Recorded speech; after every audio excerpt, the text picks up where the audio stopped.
Hello guys, welcome to my আয়ো Bangla YouTube চ্যানেলে। আজকে আবার একটি নতুন ভিডিও নিয়ে চলে এসেছি।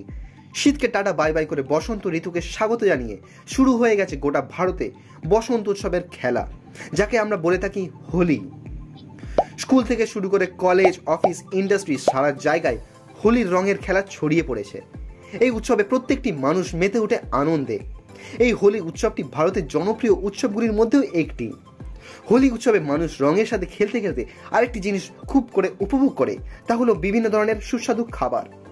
এই হোলি উৎসবে সবাই এই খাবারগুলো খেতে খুব পছন্দ করে এবং তাদের প্রিয়জনের সাথে এই সুস্বাদু খাবারের আনন্দ উপভোগ করে। তো চলো দেখে নেওয়া যাক সেই খাবারের তালিকার মধ্যে কি কি রয়েছে।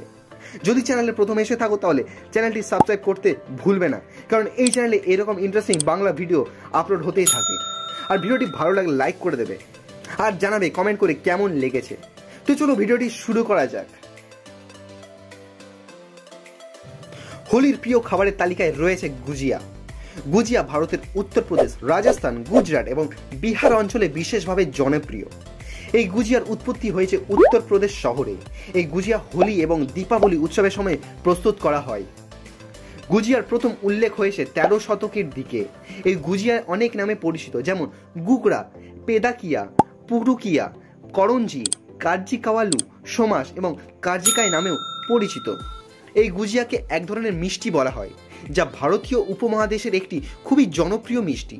এই সুস্বাদু খাবারটি তৈরি করার জন্য যে উপকরণগুলি লাগে, সুজি, ময়দা, খোয়া, তারপর শুকনো ফলের মিশ্রণ করে ভিতরে পুর ভরা হয়, তারপর ঘি দিয়ে ভেজে খাস্তা বানানো হয় এই গুজিয়াকে। ঠান্ডাই। ঠান্ডাই হলো একটি ভারতীয় কোল্ড ড্রিঙ্কস, যা বাদাম, মৌরি, তরমুজ, গোলাপের পাপড়ি, গোলমরিচ, পোস্ত বীজ, এলাচ, জাফরান, দুধ এবং চিনির মিশ্রণ দিয়ে তৈরি করা হয় এই ঠান্ডাই কোল্ড ড্রিঙ্কসকে। এটি ভারতের মহাশিবরাত্রি এবং হোলি উৎসবের সময় খুব বেশি করে বানানো হয়। এই ঠান্ডাই কোল্ড ড্রিঙ্কসটি উত্তর ভারতে সবচেয়ে বেশি খাওয়া হয়। ঠান্ডার বিভিন্ন প্রকার রয়েছে এবং সবচেয়ে সাধারণটা হলো বাদাম ঠান্ডাই এবং তারপরই রয়েছে ভাং ঠান্ডাই। দহিবড়া। দহিবড়া ভারতীয় উপমহাদেশের অদ্ভুত এক ধরনের স্ন্যাক্স জাতীয় খাবার। ভারতের বিভিন্ন শহরে এই স্ন্যাক্সটি পাওয়া যায়, যেমন চেন্নাই, বেঙ্গালুরু, দিল্লি, মুম্বাই, জয়পুর, কলকাতা, কটক এবং ইন্দোর। এই জনপ্রিয় খাবারটি রাস্তার পাশে দহি বড়া চাট হিসাবে পাওয়া যায়। এমনকি দহি বড়া পাকিস্তানেও পাওয়া যায়, বিশেষ করে করাচিতে। এই খাবারটি বিভিন্ন নামে পরিচিত, যেমন দাহি বড়ে, দাহি ভাল্লে, দাহি ভাড়া, দাহি ভাল্লা এবং বাংলায় বলে দই বড়া। দই বড়া খাবারটি ভাজা মুসুর ডালের গোল গোল করে বড়া বানানো হয় এবং মশলার নিখুঁত মিশ্রণ দিয়ে তৈরি করা হয় এবং সেটা দইয়ের সাথে ভিজিয়ে প্রস্তুত করা হয়। এই খাবারটি হোলি ছাড়াও এখন প্রতিটি পরিবারের প্রিয় খাবার হয়ে উঠেছে এবং সঙ্গে সবুজ চাটনি বা মিষ্টি তেঁতুলের চাটনি, আহা, মন ভরে যায় পুরো। পুরানপোলি। পুরানপোলি হলো একটি ভারতীয় জনপ্রিয় মিষ্টি, যা দক্ষিণ ভারত এবং মহারাষ্ট্র রাজ্যে প্রচুরভাবে বিখ্যাত। পুরানপোলি বিভিন্ন নামে পরিচিত, যেমন পুরানপুরি, হোলিগে, ওবাট্টু, বোবাট্টুলু, পোলি, বোকসামুলু এবং বলি নামেও পরিচিত। পুরানপুলি খেতে খুব সুস্বাদু হয়। এই সুস্বাদু খাবার তৈরি করা খুবই সহজ। ছানার ডাল এবং চিনির পুর ভরে তৈরি করা হয়। এই মিষ্টি খেতে যেমন সুস্বাদু, সেই রকম তার অপরূপ গন্ধ আপনাকে এবং যারা কামড় দেবে তাদের বিমোহিত করবে।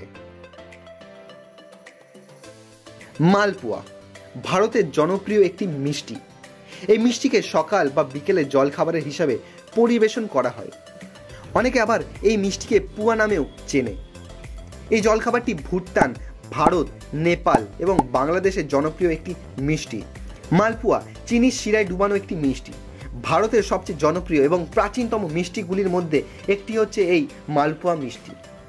এই মালপোয়া মিষ্টি ভারতে কয়েকশো বছর ধরে রয়েছে।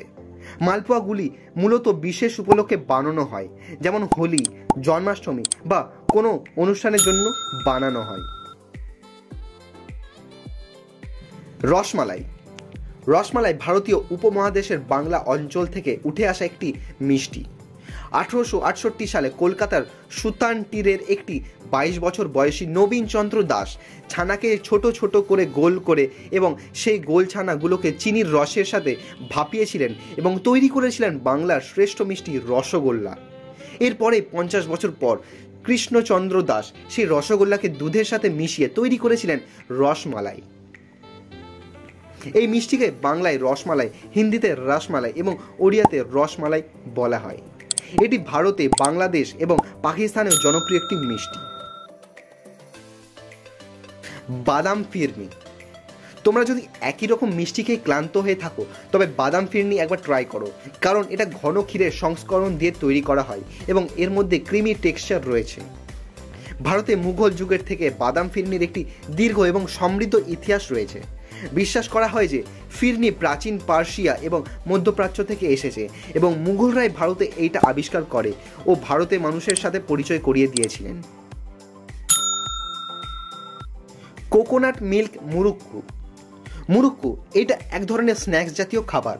এর উৎপত্তি তামিলনাড়ুর তাঞ্জাভুর জেলায়, যেখানে এটি ঐতিহ্যগতভাবে উৎসবে ও বিশেষ অনুষ্ঠানের সময় তৈরি করা হয়। আজ এই মুরুক্কু সারা ভারতের মানুষ উপভোগ করে এবং এই মিষ্টি স্ন্যাক্সটি খুবই সুস্বাদু। মুরুক্কু স্ন্যাক্স সারা ভারতে জনপ্রিয়, সেইভাবেই অন্যান্য দেশেও জনপ্রিয়, যেমন শ্রীলঙ্কা, সিঙ্গাপুর ও মালয়েশিয়া। এই স্ন্যাক্সটি নারকেল দুধ, চালের আটা এবং উড়দ ডালের আটা ব্যবহার করে প্রস্তুত করা হয়।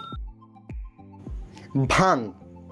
ভাং একটি ঐতিহ্যবাহী শরবত যেটা হোলির দিন বিশেষ করে খাওয়া হয়।